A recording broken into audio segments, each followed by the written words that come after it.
Hey, welcome to another episode of K-RAD TV, and I'm really excited to have this chick that we've got today visiting us. Hi, Lisa Corduff, welcome. Hello, thanks for having me. And I've only recently connected with Lisa, really only in the last month or so, but I was so taken with her, what she's about, not only from a business perspective, but her personal values when we got talking, that I really wanted to have her on today and share her awesomeness with all of you. So Lisa is a blogger, and you can find her blog at lisacorduff.com. And Lisa's all about keeping food real. She's all about being wholesome and healthy for the family, but not putting that crazy perfectionist identity on us as to what it should look like, and that if, you know, it's got to be absolutely perfect every single day. And she's also helps families achieve this. She helps them implement through her program, which, you know, I'll let her talk to you about and introduce herself. So welcome. Thank you. That's really lovely. Welcome, actually. That is, I mean, when I was trying to decide my tagline, the keeping food real, because I'm always trying to eat real food as opposed to processed and packaged stuff, but it's also like a play on the whole, just keeping it real. Like, you know, perfection is a little bit boring, and something that once we start striving for, we'll hit those roadblocks and then we'll feel like a failure. And that's not cool. So it's keeping food real and keeping life real.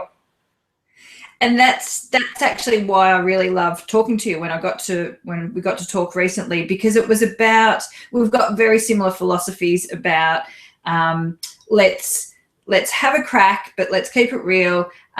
Let's nurture ourselves, but not punish ourselves when we don't get it right. And through your program, Small Steps to Whole Foods, which people can go and check out at smallstepstoWholeFoods.com, then just had to throw that in there for you. Nice little plug. Yeah, then you're really helping families achieve that, aren't you, on an ongoing basis? Yeah, I just felt like I did a little bit of study when I worked out that I needed to be as good a mum as I could and try and feed my kids good food. And I had no idea what that actually meant. So I did a little bit of study, but then I just got really confused, because everyone's got their own like line of thought about what creates, you know, optimal health. And so I was like, I've got to go off dairy. I have got to, okay, no grains. I've got to eat raw food. Oh, shivers. This is not good. And I started going mental, and I lost the whole fun of life. And what I just thought was, I just need to come right back and eat real foods. And I can see when people do it's kind of like religion, like people find health, like they find God, and they just want to tell everyone about it because they are feeling fantastic. But what's happened is they start telling everyone when they're like streets ahead, when they're just really like, you know, I just interviewed a woman about superfoods. I'm like, what are you talking about, medicinal mushrooms? But yes, but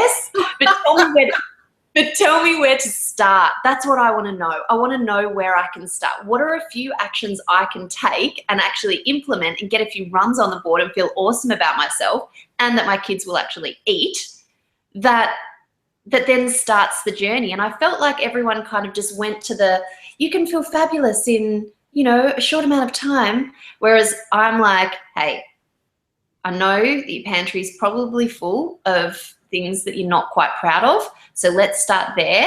Let's start to improve things in and take small steps, because I just don't think that real change happens overnight. I don't. And I think if you've dealt with toddlers, you know that.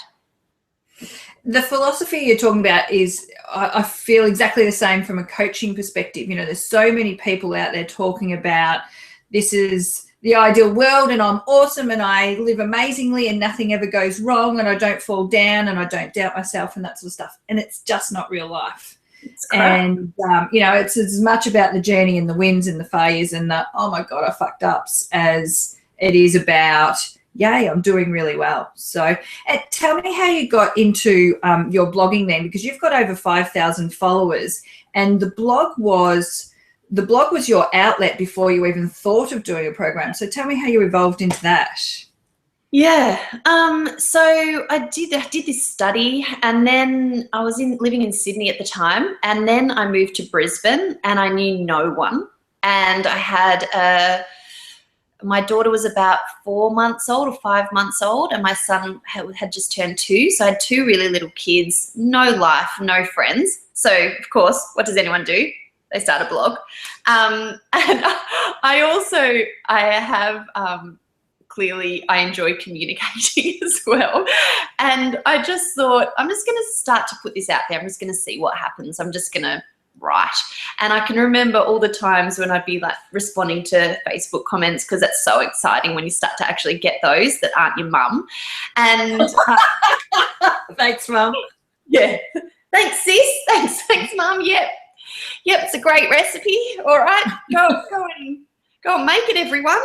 You too. And I just kept saying to him, I think something's going to come from this. I just think that something's going to come. But I sort of did go, and that was a process of probably almost 2 years of just randomly blogging, but consistently Facebooking and just slowly building up a tribe of people who I talk to like they're my friends. Like it doesn't feel like a business. And so when it came to, I then got pregnant again and had another baby, and I was like, I've got to do something, because I'm going to have to go back to work if I don't make something work from this. So a friend just we were just sitting there one night. I think my baby was about 7 or 8 weeks old, the youngest of 3, and my eldest was still 3. So they were like, I was in the trenches. But she's like, just announce a challenge. Just do a free challenge. And I was like, yeah.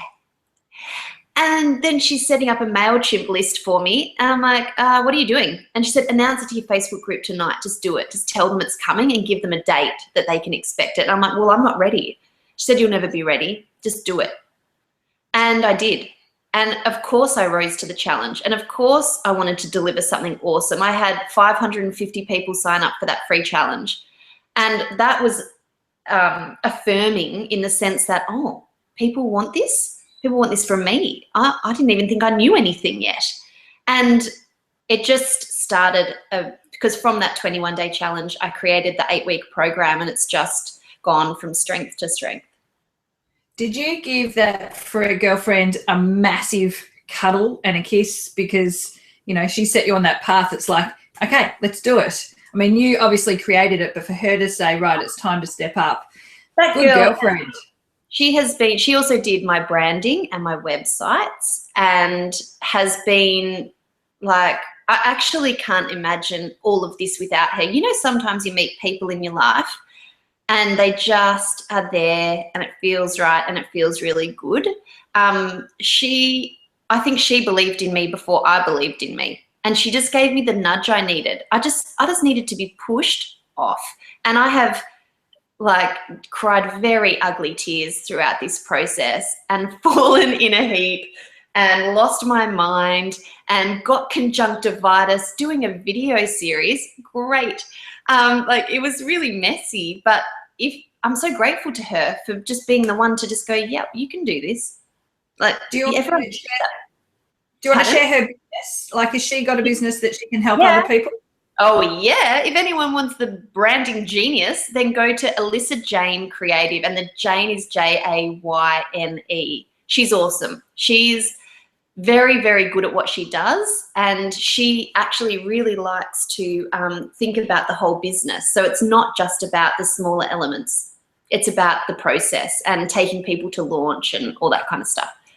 Perfect. Awesome. That sounds awesome. So Alyssa Jane Creative. I love supporting businesses who are supporting chicks who are having a crack and taking it forward and pushing through the ugly tears and the snot streaming down your face, going, I can't do this, it's too hard. Am I compromising too much? Am I sacrificing too much? And she just sounds awesome. Yeah. There was a number of points in your story that you just shared that I absolutely loved. And the first one was that you just started. So you just started putting your message out there, and it started with your mum and your sister, and then grew to your friends, and then grew and grew and grew from there. But it wasn't this thing. It didn't have to be a big thing from the start. It was just starting and building your tribe. And people underestimate the value of just putting your message out there, sharing what you're about, sharing your value, and building your tribe. And that sounds like that's underpinned everything for you. I think when people ask me, how I did it, or if I was to ever help people along the same journey, because oh my God, everyone asks you, like, do you find that everyone's like, how did you do this? How did you do that? I want what you're having. And like, just nail your message. Find out who you like talking to and what naturally comes from you. And I think I kind of had this idea that I had to be a health coach or something and put really technical information out there, and that's what people wanted. But when I stopped and just sank into myself and was like, oh, what feels good here? What's coming out without me even thinking? What's just there?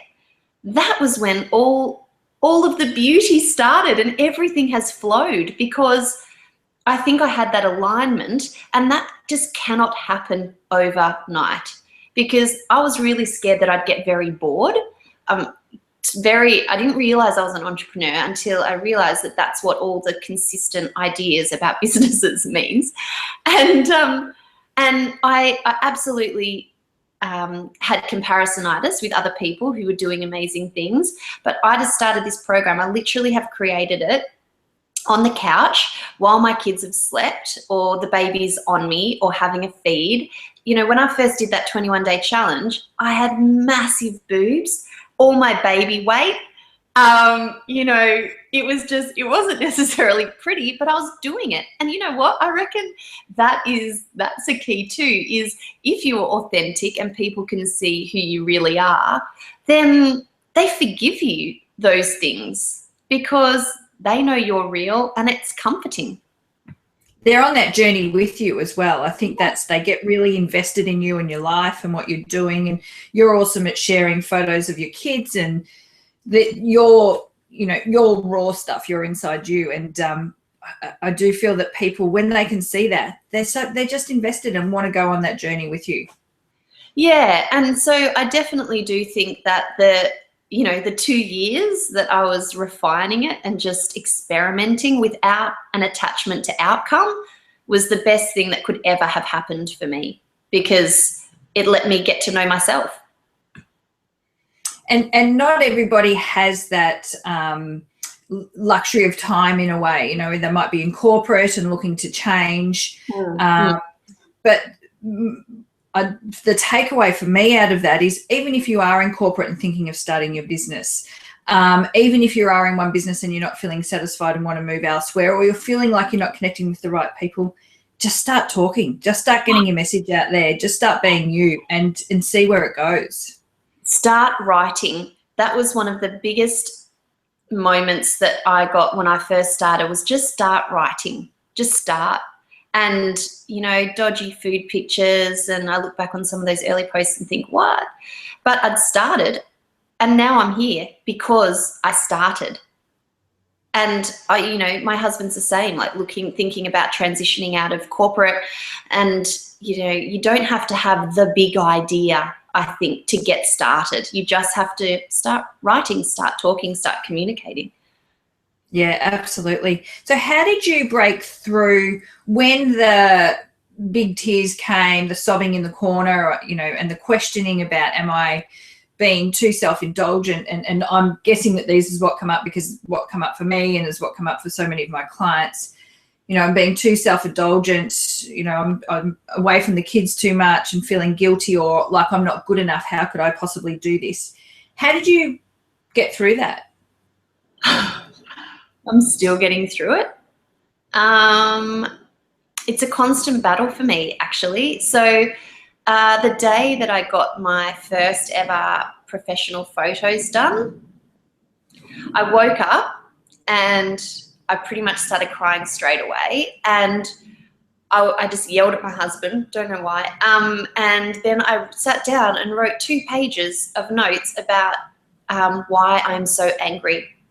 I am angry because blah, blah, blah. I am angry because blah, blah, blah. Like, I was in the biggest tears you could ever imagine. Nothing was going right. And the hair and makeup person was coming. I was just tears everywhere. And then it was the most messy I think I've ever been, on the day that I probably needed to be together. And I wasn't. And it was total upper limiting moment. It was just me I think I was just sabotaging what should have been a really enjoyable experience. And I can see that now, but in it, I was just beside myself.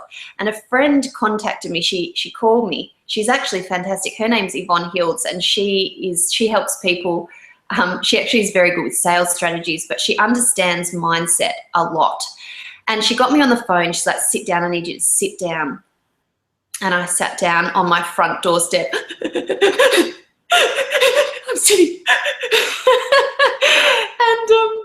And she's like, I just need you to feel it. Like, where is it in your body? And she made me think about where it was, and I found it. And she's like, I just need you to think and think about your anger. Think and feel your anger. Just keep feeling it. And she kept me on the phone, kept telling me to think it. And then I felt this kind of lift. I sort of thought, I'm bored of feeling it. I'm over it. And I said, oh, yeah, what's next? And she said, how are you feeling now? And I said, I feel pretty good. Because you know what? I'd allowed myself, I was so busy trying to not feel what I was feeling that it was causing more drama. So what I've learnt from that since is, if I'm feeling overwhelmed, if I'm feeling like I'm the worst mother in the world, I'll sit with myself and just go, you suck.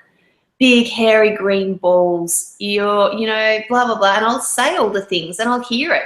And then I'll hear how ridiculous it is. And then think, all right, okay, I'm actually doing quite a good job. And that technique has helped me through lots of different things, because I think we can try and deny the bad feelings. I don't know if I'm speaking total shit to you right now and you're like, Lisa, you're way off track, but this is what's worked for me.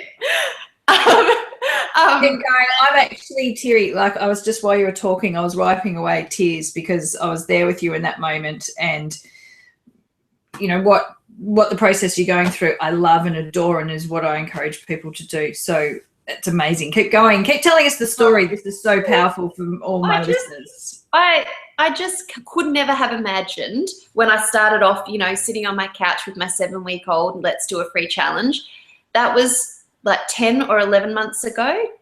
And I honestly could not have imagined the amount of stretching and growing and just ripping apart and shoving me on the ground and trying to kind of claw my way back up. Like right now, I'm launching again in less than a week. I've got to-do lists coming out my ass, and I'm feeling that panic, that overwhelm. So what I'll do is I'll go to my chiropractor kinesiologist, get him to tone down my adrenals. Who even knew what adrenals were before all this started?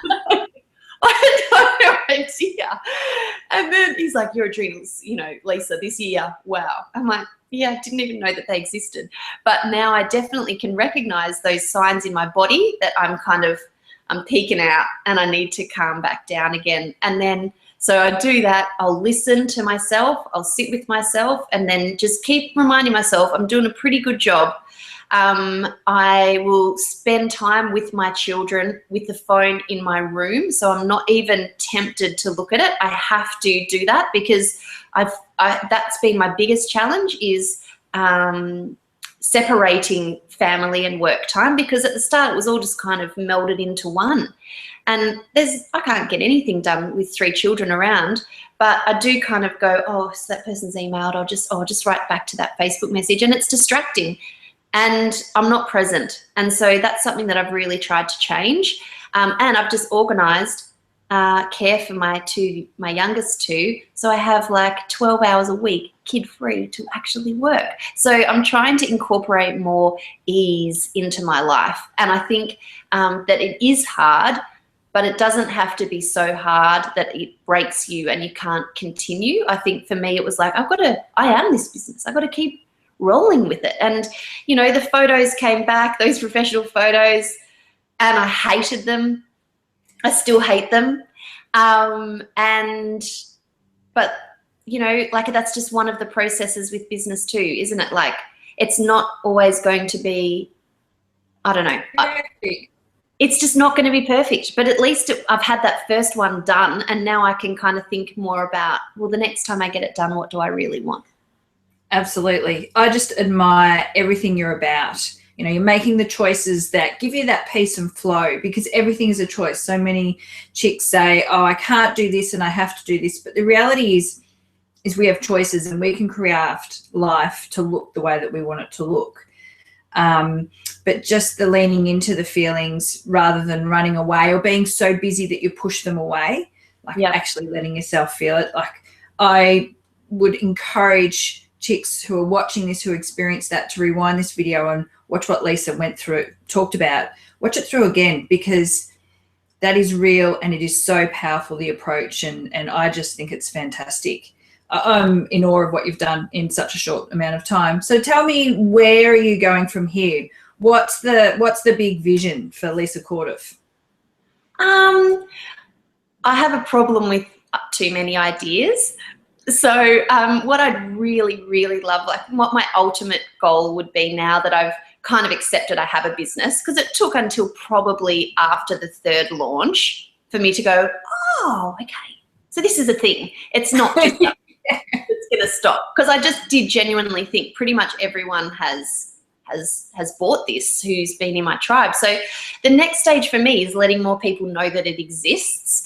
And I'd love to write a book. Like, I can see my book, and because I'd love to connect with more people on this level of, let's just try. Like, I think it's a message that is resonating with people, and I would love to share it more and give people some practical tools to just implement and jump on the bandwagon and not feel like it's just for super mega healthy people. And I mean, ultimately, I'd love for my business to be earning enough money so that my family and I could move back to Melbourne, where all our family is. We've been away from our families for almost 8 years, and I'd love to go home. But it's very hard for my husband to find work down there. He's in quite a specialised area. Yeah, who's an aerospace engineer? Seriously. I know one, and he was made redundant. So because everybody's made redundant in the industry. He's got so many different things that he'd like to do with his life, and it would be my privilege to be a part of his next journey too. So I think we both, you know, that's the ultimate goal, to just keep going, keep doing stuff that feels aligned and feels right, not be scared to experiment and fail, and enjoy it. Like, this is awesome. And it's, you know, so many days I'm panicked, and then I just have to step back and go, no, this is pretty cool. So I remind myself of that, and the bigger goal of hopefully having a bit of land and some goats and chickens and all that stuff. Oh, that's so cool. I love it. And so in wrapping this up then, I'd love people, and there goes my affirmations alarm off. We'll turn that off. In wrapping this up then, your small steps to whole foods, which is, if people want to get in touch with you, the best way is to go to smallstepstowholefoods.com. But how does your 8-week challenge work? So tell us who that's for, and if people are interested in finding out more about getting real with food. Yeah, so the way that I've kind of broken it up is that we spend 2 weeks on a meal. So the first week, so we do breakfast, lunch, dinner, and snacks and desserts. So the first fortnight is breakfast. They get an email every day, so they get me in the inbox. And then there's amazing guest interviews throughout the whole thing, but each day is like an actionable. So like one of the breakfast days is eggs. Like, let's just be reminded how simple real food can be. Like, this is not over your head type of stuff. This is a shitload of recipe ideas, and you get your own little small step stationery pack. So you write your own meal plans and write down recipes you want to try. And it really does just try to take it back a step and just go, oh, we've forgotten how to roast chickens, haven't we? So I do a how-to video every day as well, so people see me making the things. And I think, like, it's amazing that the roast chicken, how many people are like, oh, yes, now I can do it. And, you know, I just feel like over the generation that you and I are from, like that 80s kind of, you know, salt and vinegar chips and lamington fingers in the lunchbox, you know, we all did it, but we want to do a little bit better now. But it's kind of, we're turning around habits. So there's a lot about mindset. We get a new yoga move every fortnight. Wow. Yeah, one of my beautiful friends. So we also get a personal training little exercise. So and we also have a mindfulness expert give us one mindfulness tool that we can take with us, and it's amazing. So it's always about more than the food. Anyone who tells you that it's just about the food is talking bullshit. It's always about more than the food. So it's an awesome program, and then after that, there's a chance to stick around for a membership. And I've had loads and loads of graduates just want to keep going with their journeys, because I tell everyone it's small steps, and then I'm like, see ya. So for my business, that was a logical progression, was to create something that I could keep the information coming. And I think you'll be a guest in there soon too, Kirsten. Yeah, whoop, whoop, September, look out, here we come. Yeah. Oh, that's awesome. Thank you so much for your time. As you said, you've got a launch just about to happen, and to-dos coming out of your ass, as they say. So it is fantastic that you're here, and your message is so powerful for women in business. And thank you for your time. It's been awesome. So much fun. So go and check out Lisa, smallstepstowholefoods.com. We'll catch you later. Bye. Thank you.